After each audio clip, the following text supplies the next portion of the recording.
escuchando las canciones, siempre digo a Dios que vaya hablando mi vida, Señor, que adelante mi vida, porque voy años a la iglesia, pero necesito cada vez recordar la fidelidad y la misericordia, Señor. En esta semana, mientras estaba escuchando a un hombre que estaba compartiendo el mensaje, un hombre grande, tiene un lindo ministerio allá en España, se llama Juan Manuel Vaz. Él decía que, mientras estaba predicando, decía que lucha consigo mismo, con el pecado que hay en uno, ¿no? Con el viejo hombre, la vieja naturaleza. Y él decía, me apena tanto estar adelante del púlpito, porque al compartir el mensaje yo en mi casa me equivoco con mi esposa, me equivoco con mis hijos, peco. Y estoy acá, hermanos, por la gracia y la misericordia del Señor, dice. Amén. Como hemos cantado. Hay una canción que decía que Él nos fortalece, y esa palabra fortalece es que yo no puedo obtener fortaleza por mí mismo. El Señor mismo, por medio de su Espíritu, nos fortalece y nos muestra su misericordia, su gracia, una y otra vez. Y mientras estábamos cantando otra canción que decía que en la tumba vacía está, dice que cuando la tumba vacía está, dice que Jesús cuando fue sepultado estaba vendado. Dice que la venda estaba plegada. En el contexto de que la venda esté plegado en una mesa cuando se come la familia de los judíos y el mantel está plegado, está bien plegado, bien ordenado, eso quiere decir que la obra no finalizó. Entonces, es como que te acordás, Señor, Cristo resucitó, tenemos esperanza y la obra que Él empezó la está perfeccionando. En este proceso de perfeccionar su obra en nuestras vidas, en cada uno de nosotros como hijos de Dios, nos seguimos equivocando, pero ahí está la esperanza, nuestra fortaleza, nuestro consuelo, y Él resucitó, y por eso tenemos esta esperanza.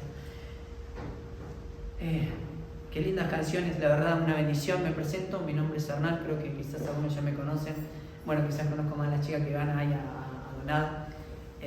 Soy de la iglesia de Hargre. Gracias al Señor, mi familia va a la iglesia bueno, mis padres recibieron a Cristo de grande. Nos llevaron a nosotros de la iglesia de pequeños, y yo no quería ir, nadie queríamos ir con mis hermanos, hasta que un día te chocás con la cruz. Decís, algo tiene que haber, algo tiene que existir. No puede ser que toda esta persona esté creyendo lo mismo y puede ser que su vida cambie. Y un día le dije al Señor Jesús, le dije, Dios, si existís, quiero conocerte. Estaba en un fogón ahí, vi la cruz adelante, le dije a Jesús, si realmente existís, quiero conocerte.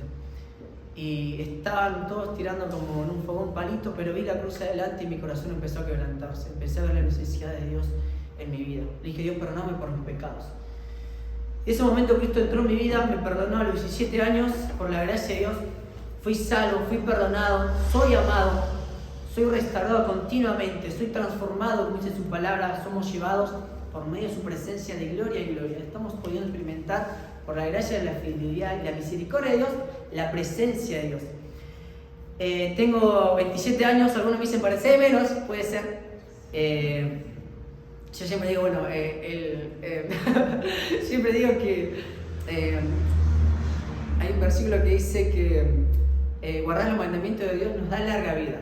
Y es así, creo que el Señor nos trae bendiciones en nuestra vida, quizás en lo emocional, en lo espiritual y en lo material, porque Dios quiere que ninguno de sus hijos padezca. Mirá, quiero compartirte estos versículos y mientras estábamos cantando dije, no puede ser, Señor, está todo conectado con lo que vos querés hablar a tu iglesia. Y te invito a que hablas en tu Biblia el libro de Mateo, capítulo 20.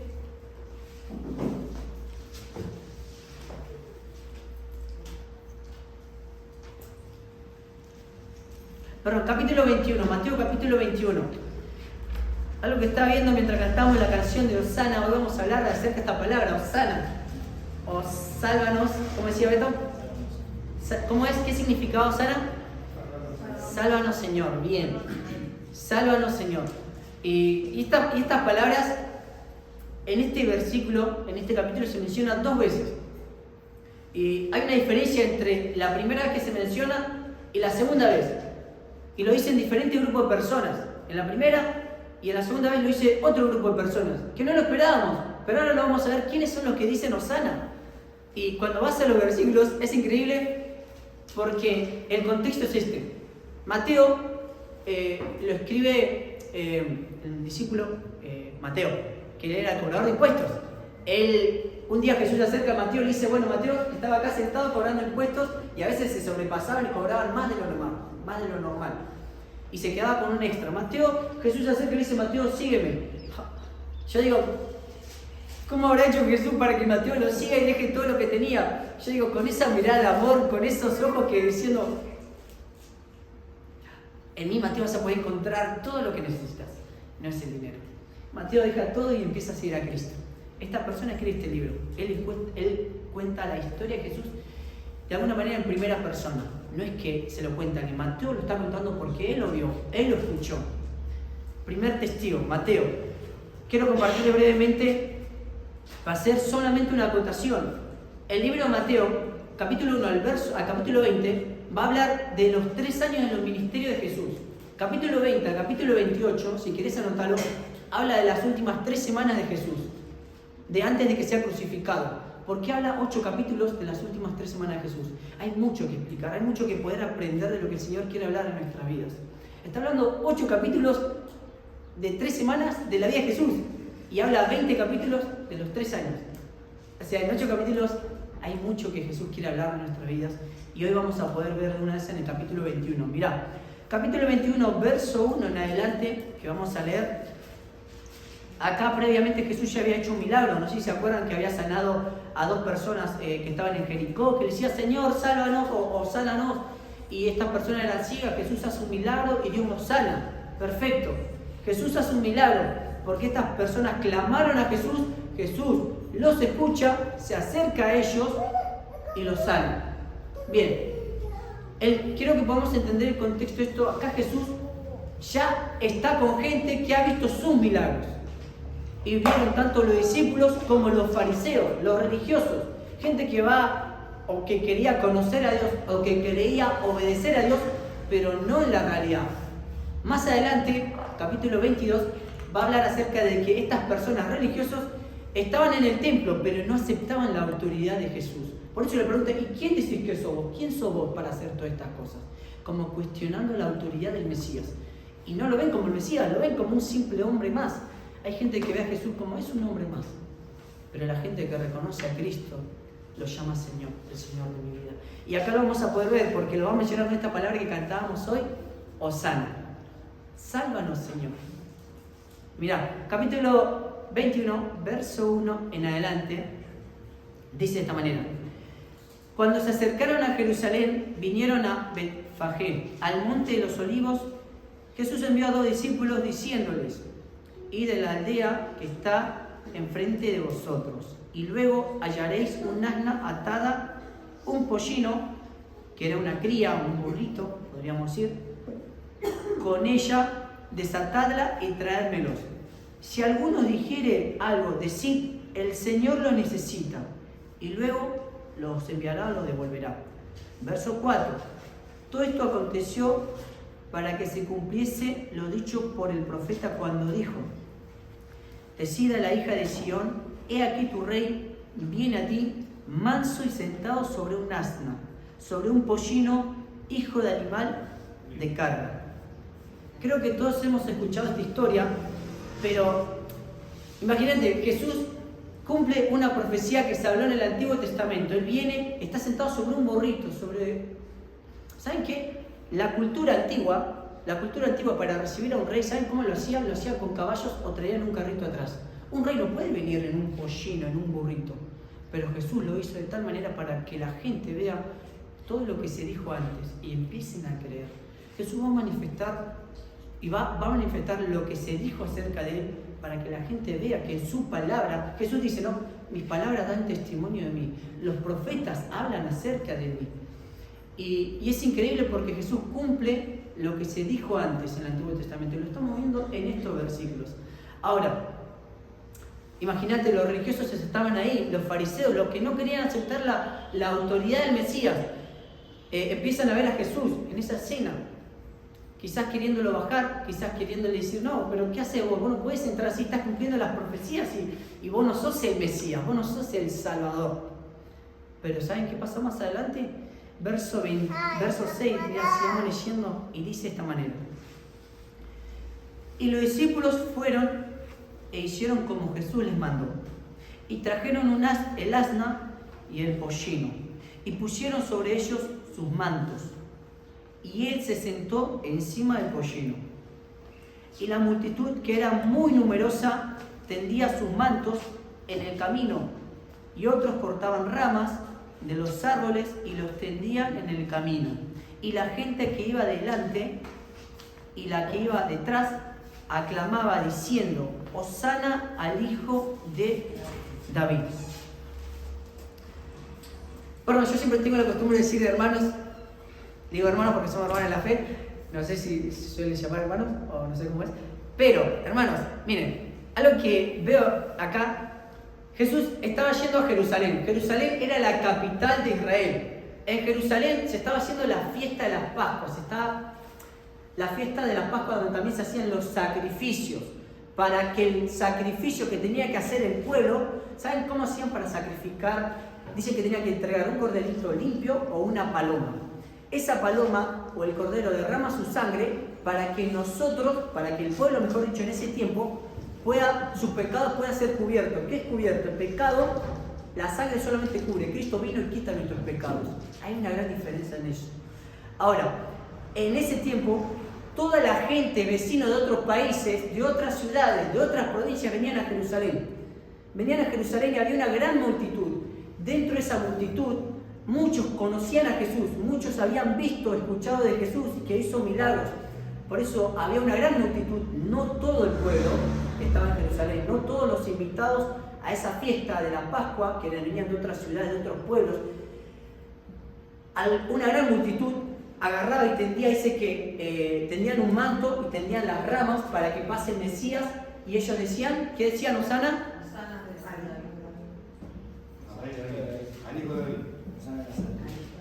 Hosana al Hijo de David. Bendito el que viene en el nombre del Señor. Hosana en las alturas. Y es increíble cómo estas personas están recibiendo a Cristo. Y algunos ya habían visto que Cristo había hecho milagros, había hecho sanidades, había sanado a las personas. Pregunta, la otra vez me chocó bastante. Dije, no puede ser, es verdad.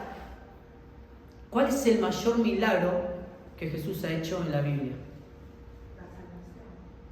La salvación. Alguien dice, ¿cómo podemos definir los milagros grandes y los milagros pequeños? Y un pastor dice, los milagros pequeños son que una persona pueda caminar, que un ciego pueda ver, que un sordo pueda escuchar, que alguien sea sanado de lepra. Esos son milagros pequeños, decía el orador. ¿Y cuál es el milagro grande?, le pregunta el joven. La salvación. Es el milagro más grande que hemos podido recibir. O sea, la mejor experiencia, y somos testigos en primera persona cada uno de nosotros, es la salvación. ¿Saben qué? Me encanta porque yo siempre voy a la Escritura y los fariseos vieron que Jesús sanaba a las personas, pero ninguno quería creer. La gente dice, yo necesito ver para creer en Jesús como mi Salvador. Pero los fariseos vieron la sanidad del Mesías y nunca creyeron. ¿Por qué? No aceptaban la autoridad del Mesías. Incluso hoy en nosotros, como hijos de Dios, nos puede pasar de, creo en Jesús, pero no acepto toda la autoridad de Jesús en mi vida. Algunas áreas sí. Y por eso, ¿saben? Y por eso consecuentemente nos equivocamos o pecamos. Cristo quiere que aceptemos la autoridad que Él tiene en nuestra vida, porque es la mejor opción.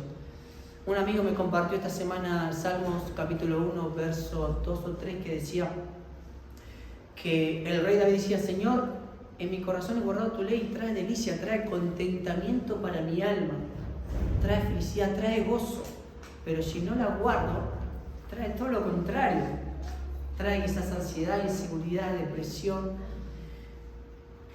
doble ánimo. La Biblia menciona acerca del doble ánimo también. Continuando con estos versículos, el verso 10, mirá lo que dice, quiero que sigas leyendo ahí, podamos escuchar todos atentos. Dice el verso 10, dice así, mirá. Cuando entró él en Jerusalén, la ciudad se conmovió, diciendo, ¿quién es este? Y la gente decía, este es Jesús, el profeta de Nazaret de Galilea. Pero pará, ¿por qué puede decir quién es esta? ¿Nunca lo viste? ¿Se acuerdan que estamos viendo de que la multitud que venía, no todos habían visto o escuchado de Jesús? Una gran multitud vio cómo Jesús sanó a las otras personas, pero habían otras personas que no habían escuchado, no habían visto acerca de Jesús lo que él había hecho. Por eso preguntan, ¿y quién es este? ¿Por qué lo reciben así? ¿Y saben qué pasa? Me encanta, increíble. Hermanos, cuando alguien ve lo que Jesús hace y lo empieza a proclamar y dice, Hosana al Hijo de David, alguien va a preguntar, ¿por qué hablan o hacen eso acerca de él? ¿Quién es este para que lo reciban así? Y ahí podemos empezar a compartir, a dar testimonio de quién es Cristo. Y no porque este es el Mesías, este es el Salvador, este es el que vino y sanó a 2 ciegos, le dio vista, sanó al paralítico, restauró a las personas, cambió a las personas. Porque hay gente que no conoce a Jesús, una gran multitud sí. Cuando esa gran multitud sí empieza a hablar acerca del Mesías, otros van a escuchar, otros que están cerca por él. Y en este caso, en esta ciudad donde se cree que se podría recibir hasta 600.000 personas. Acá en Bahía, ¿cuántas personas somos? ¿Saben más o menos? 400 personas, más o menos. Imagínate toda una ciudad concentrada en un solo lugar recibiendo al Mesías. Es una gran cantidad de personas. Y la gran multitud dice que escucharon y habían visto quién era Jesús. Y lo habían recibido, pero había otra multitud que no conocía quién era el Mesías. Y por eso algunos decían, este Jesús, el profeta de Nazaret de Galilea.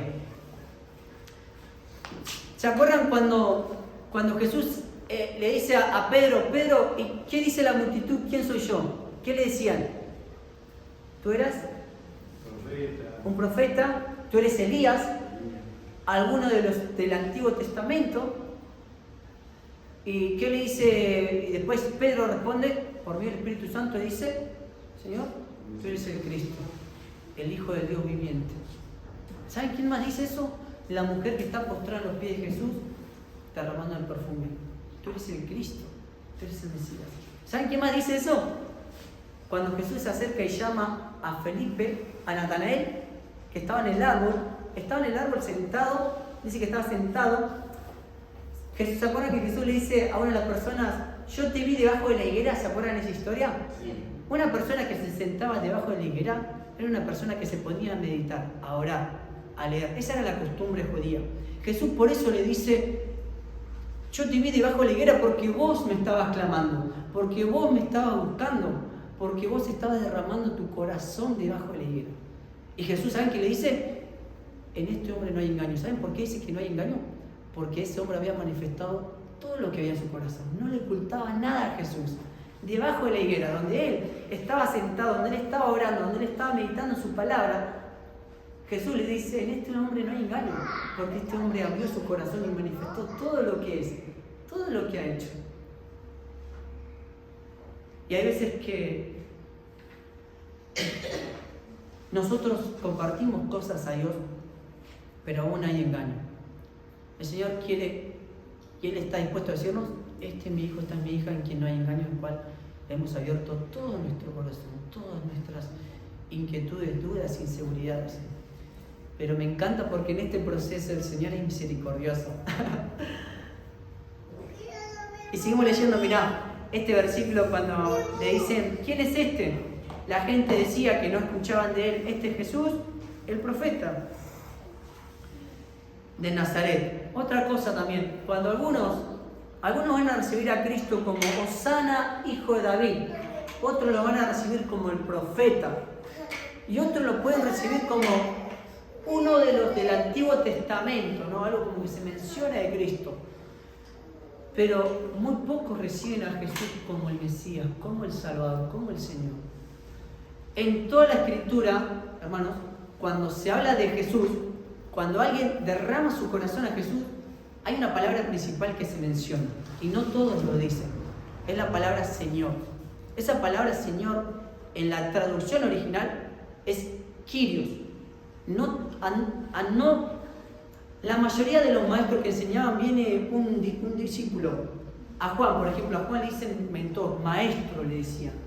Pero a Jesús algunos se acercaban y le decían Jesús, o le decían profeta, o le decían maestro. Pero muy poco lo llamaron Señor. Muy pocos lo llamaron Señor. Y es increíble ver cómo más adelante los discípulos, con el transcurso que pasan con el Mesías en esos 3 años, más adelante lo llaman Señor. Algunos ya estaban diciéndole Señor, como Pedro. Pedro le decía, tú eres el Cristo, el Hijo del Dios viviente. Había alguien que decía, Señor, ¿a quién más podremos ir? Solamente tú tienes palabras de vida eterna para mí. El verso 12 hasta el 17, y culminamos con esta historia acerca del término Hosana. Te invito a que sigamos continuando. Dice el 12, dice de esta manera: y entró Jesús en el templo de Dios y echó fuera a todos los que vendían y compraban en el templo, y volcó la mesa de los cambistas y las sillas de los que vendían palomas. ¿Se acuerdan que estamos hablando de que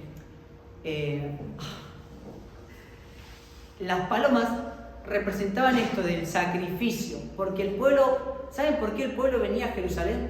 Porque en Jerusalén estaban los sacerdotes que intercedían por el pecado del pueblo de Jerusalén y de todo el pueblo alrededor, porque los judíos no estaban solamente en Jerusalén, estaban en Judea, estaban en Samaria, algunos mezclados en Samaria, otros estaban en otras ciudades, pero cuando era la fiesta todos venían a la capital de Jerusalén y en ese lugar se vendían estos cabritos, se vendían palomas. ¿Saben quiénes compraban las palomas?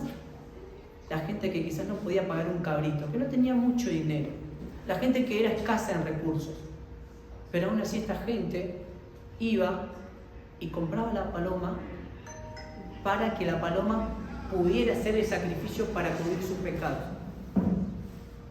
¿Saben quién hace ahora eso? Nosotros, Cristo ya lo hizo. Cristo ya como que dice, solamente tuvo que derramar su sangre una vez y para siempre, para que nuestros pecados no sean cubiertos, sean tirados al fondo del mar, sean quitados.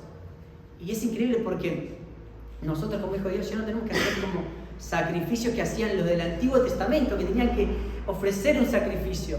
Pero hay una gran diferencia en esto. Cristo no quiere un sacrificio de nosotros para obtener perdón, gracia y misericordia. Uno, porque conoce a Cristo, quiere ofrecer un santo sacrificio agradable a Dios. Su vida, sus pensamientos, las intenciones del corazón, sus acciones, sus servicios. Willy Costilla vino a la iglesia Donado. Él siempre dice, el servicio es un privilegio, es una bendición, el servicio no es una carga. Jesús dice, yo vine a servirles. A mí me choca bastante porque si Jesús sabía que lo iban a negar, y si él sabía que lo iban a negar, agarra la fuente y va y le lava los pies a los que le iban a negar. Señor, si vos sabés que yo te voy a negar, ¿por qué haces? ¿Por qué me estás sirviendo? ¿Por qué querés que yo te sirva si yo no soy digno ni proclamar tu santo nombre? Eso es gracia. Gracia sobre gracia, misericordia sobre misericordia. La misericordia tiene que ver con ver la miseria que hay en nuestro corazón.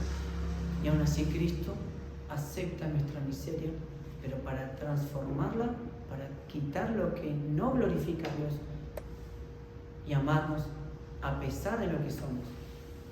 Eso es gracia sobre gracia.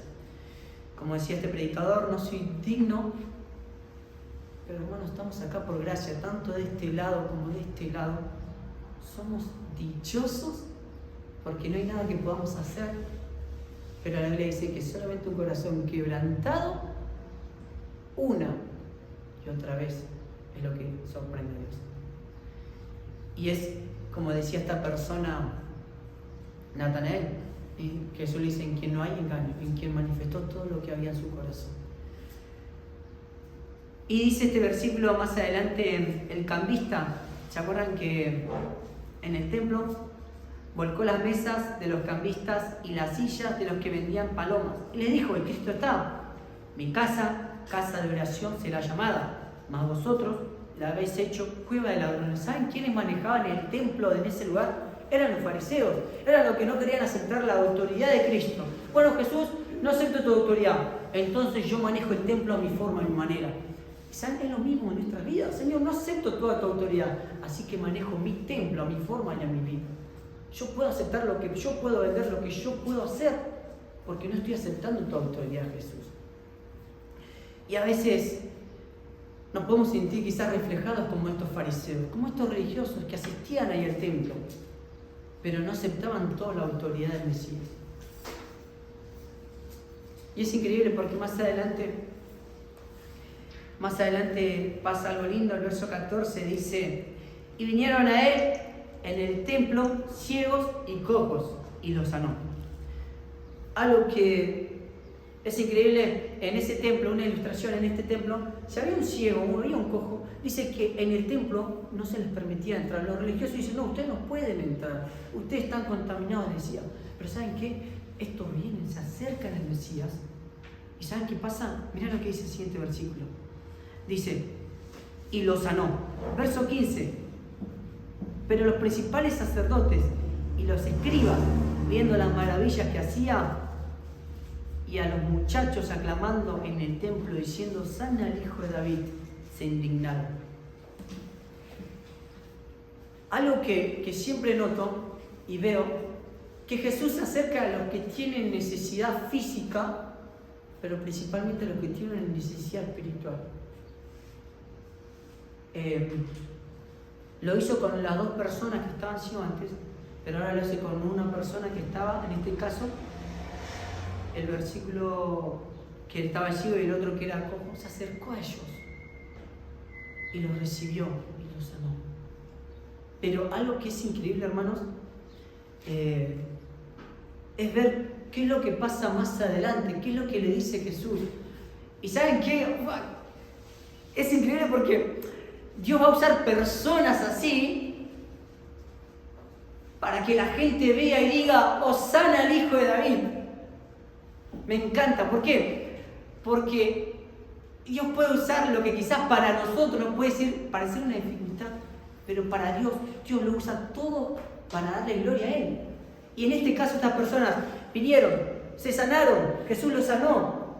Y los niños, mirá lo que dice el versículo de acá. Esta palabra del verso 15 dice: pero los principales sacerdotes y los escribas, viendo las maravillas que hacía, y a los muchachos, en este caso los muchachos se refieren a los niños, y los niños aclamando en el templo diciendo: Hosana al hijo de David. ¿Sabes qué? Qué increíble es esto, porque versos anteriores, la multitud de gente grande dijeron: Hosana al hijo de David. Pero ahora ¿saben quiénes proclaman el nombre de Jesús? Los niños. ¿Saben por qué? Porque los niños aprenden y observan todo lo que hacen los grandes en la iglesia actualmente. Si nosotros como iglesia seguimos proclamando y diciendo: sana al hijo de David, la nueva generación va a decir: Hosana al hijo de David. La responsabilidad espiritual que Dios nos da es la familia de la fe, pero es alcanzar a los que son vulnerables. Y Jesús se ocupaba, no se preocupaba, se ocupaba de los niños. Y es una bendición, algo que yo siempre noto y veo acá, veo cómo están trabajando con los niños. Y siendo sincero, eso para mí fue un gran paradigma, un gran ejemplo. Yo digo, ¿cómo puede ser que Dios esté orando en las iglesias?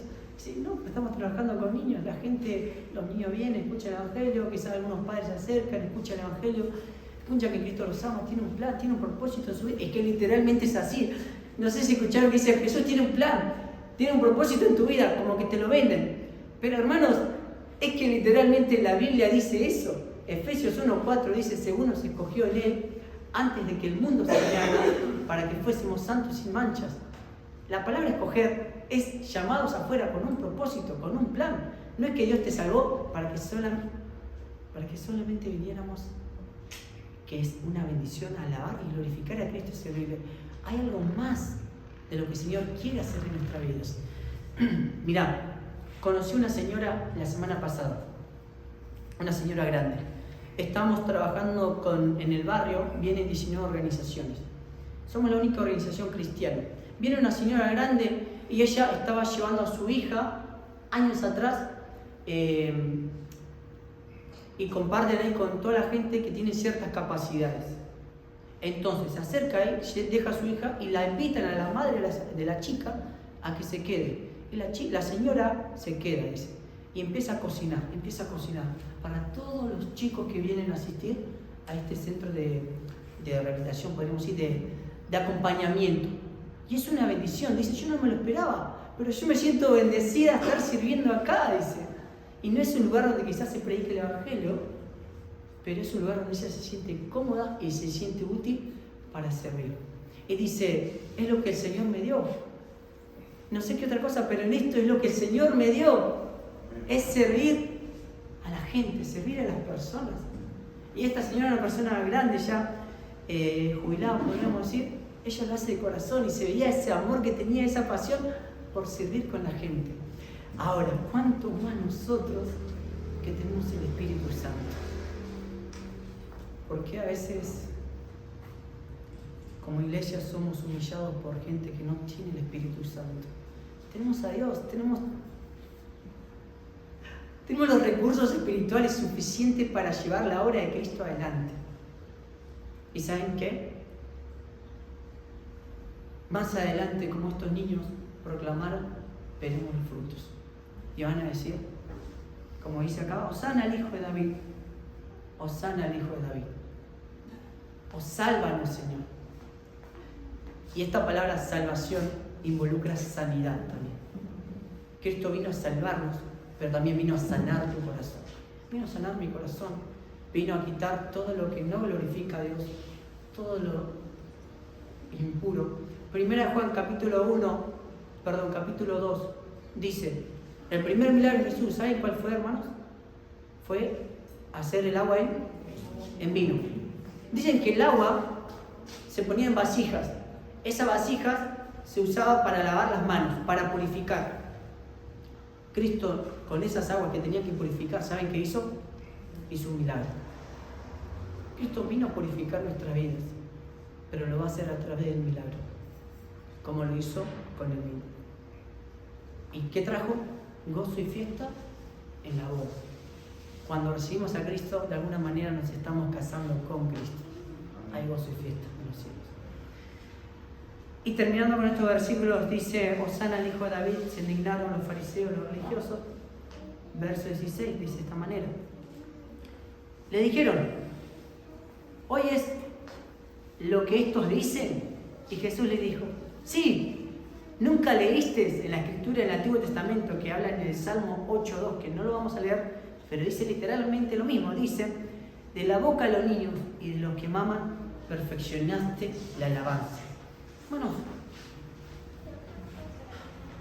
cuando yo iba a la iglesia, éramos niños, cuando era niño.